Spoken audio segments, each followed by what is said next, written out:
Well, thank you very much, everyone. We've had a tremendous success in the state of Texas. And the governor and lieutenant governor, I tell you, Governor, you've done a fantastic job, and I appreciate it. And the people of Texas appreciate it. Actually, the people of the country really appreciate it. So I want to thank you very much.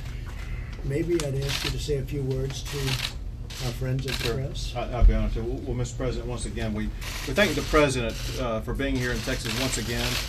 He continues to show his commitment to helping Texans respond to the disaster of Hurricane Harvey and the flooding events.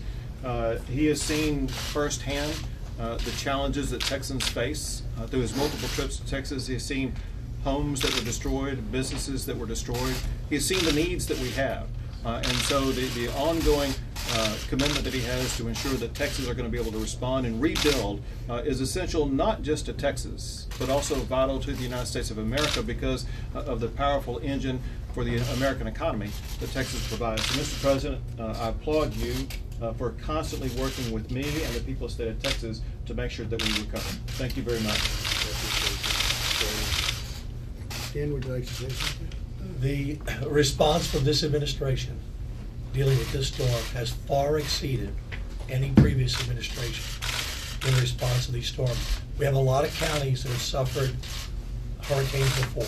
And when I talk to those county judges and those mayors, they say that FEMA has responded in a way they've never seen, faster, with more help. And it's because you were on the ground on day one and you looked at it and said, we have to fix it, we have to take care of it. And the governor's done a fabulous job. We have a long way to go and a lot of people to get back in their homes. It's the biggest storm in the history of America and the biggest recovery effort and the best recovery effort by the federal government. And by far, thank you, and by far the most water. There was never a water drop like this one. There's no question. Correct. The FEMA folks have been so incredible. Would you like to say something to the press? Sure, it's just a great team effort. So from the administration and your efforts to the governor and his team, our state and federal counterparts working hand in hand, working with citizens. In the early days, it was neighbor helping neighbor that helped the rescue, and it's going to continue to do that through the long road to recovery. And Mr. President, again, thank you. I think our ability to tailor the programs to meet the survivors' needs rather than them having to meet into the bureaucracy and the flexibility that the administration gave to us along with the governor to do that has made this the success that it is so far, and we'll keep that going forward. Well, I'll tell you, the military was so great, and the Coast Guards.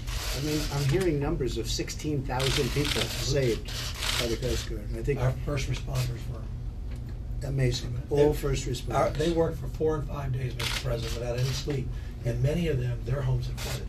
So while their homes were flooding, they were helping others. We had our own Dunkirk of our flotilla of volunteers bringing in boats. You did.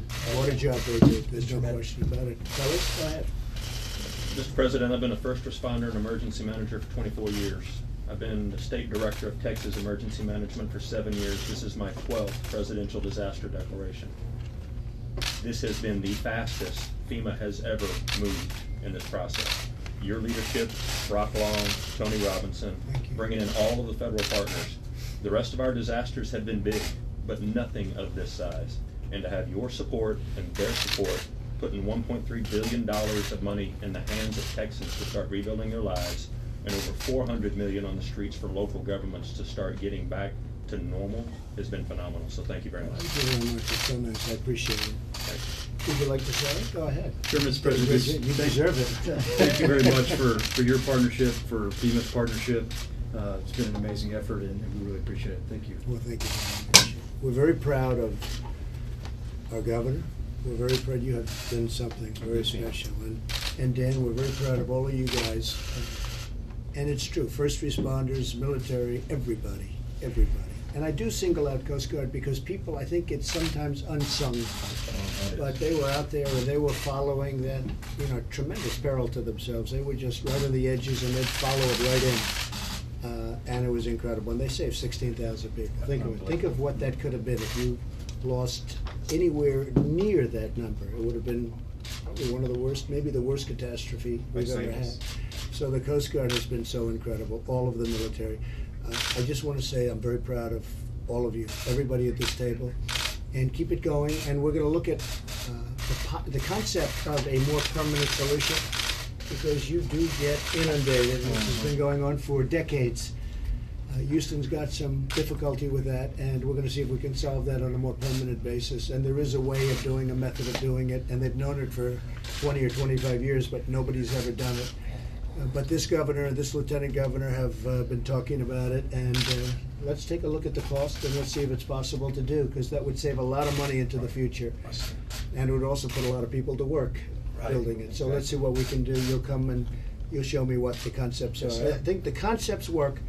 It's a question, do the costs work? And I think the costs do work. We can make it work. There's nothing like what you went through, believe me. So if we can solve that, and this, had it been built, much of what you went through would have been very small by comparison, perhaps almost nothing. So we're going to take a very serious look at that. I'm the builder president. Remember that. So I understand. You're made for this. Yes. One of the other things we were talking about is greenboard. It's called greenboard. It's sheetrock, but it's really a very strong form of sheetrock that actually people use around bathtubs. They use it around bathtubs and showers, and it's water has no impact on it. And if they would use that on first floors, it covers the same. You'll fix it the same. The construction guys know exactly what I'm talking about. We were discussing it, and I said, has anyone ever thought of it? And the statement was only people in the construction industry would know. It's just a little more expensive than sheetrock. And frankly, if people would do that on their first floor, that water would come in, it would come out, and they'd be back in business. You wouldn't have to rip out the whole house. So it's something I think that should be maybe in certain areas considered very strongly, and in the areas that we're talking about, I think it would be a tremendous, for a very small amount of money, make a big, big difference. And the water doesn't get through it at all. Thank you very much, everybody.